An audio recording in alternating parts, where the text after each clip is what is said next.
Today I will show you how to make this Dark HOTSPOTS effect.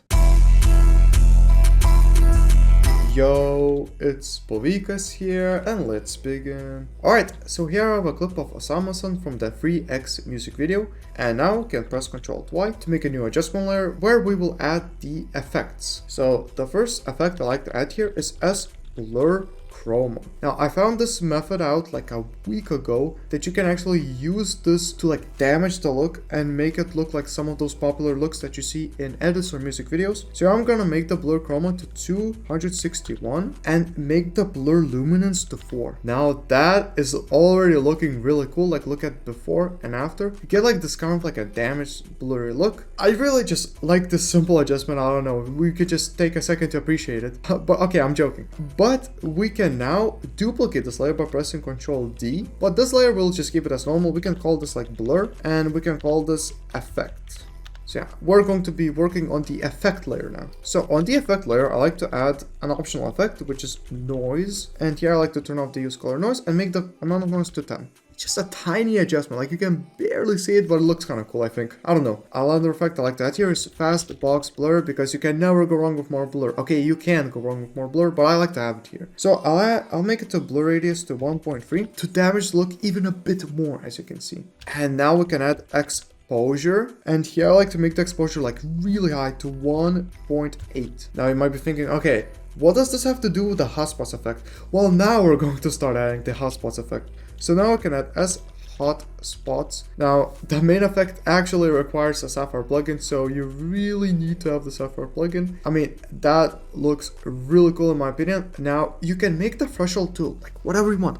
This is like the beauty of it. You can mess around how much you want. Like you can change the blur input like higher to like 3, which is kind of what I like to do, but like you can make it even higher to have it like blurrier. But I don't know if it like starts to look any good if you make it too blurry. So make it from 3 to like 8. So 5 would be like really good, but maybe you keep it to 3 now. Now, if you like the threshold to 0.7, that's great, but this doesn't work for all clips because the threshold sometimes might be a bit too much.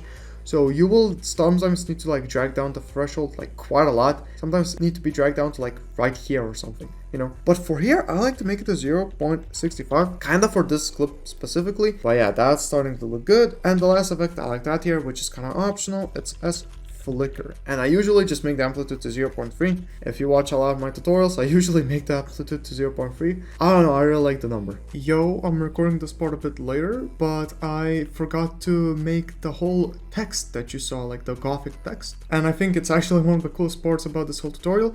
Sorry for no face cam at the moment because I'm just recording this like at a very random time. So to make the text, you can go to this text tool or press Ctrl T and just press anywhere basically, like just press here maybe, and just type your text. So I'm just going to type hotspots, but it can be anything for you, you know. Now for me, you can't really see the text right now because of the color, so I'm just gonna select the text, like, you know, just select every letter and go to the color, and I'll change it to white so we can actually see something. Now I am using a font called Mirage Gothic, and I'm pretty sure you can download this from the font, and it's completely free, so you should really have this. This is one of my favorite fonts. I use it basically on every thumbnail. Yeah, now we can go to align and just press here and press here, and now I'm going to actually take the span behind and I will place this to the middle. You don't have to do this, by the way, but this is just to center it even more, so like when we scale the text, it will not decenter. Let's press S, and here we will choose the scale. So I'll make it to 241. I will press here, so I'm gonna actually make it higher, so I'm gonna make it to 1030 on this point right here. And now, I mean, that already looks really cool. Like look before and after. You can use this in a lot of ways, but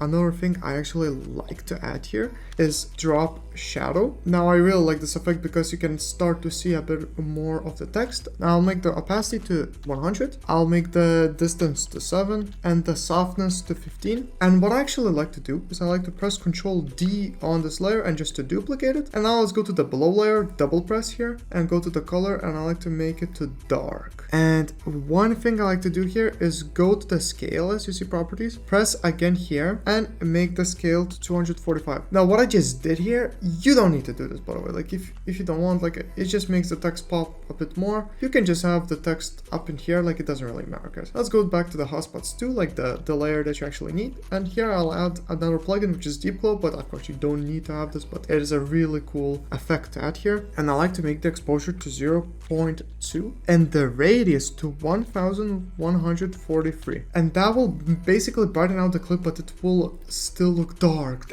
This is exactly what I like. This look right here is mind-blowing. Like, look before and after, like it's just insane. And like, you can below here make a new adjustment layer, add like CC vignette if you want, and you can make this even darker like this, and that will just look amazing. And yeah, I guess that's basically it for the effect. But anyways, it was fun. Have a fun and productive day. See ya.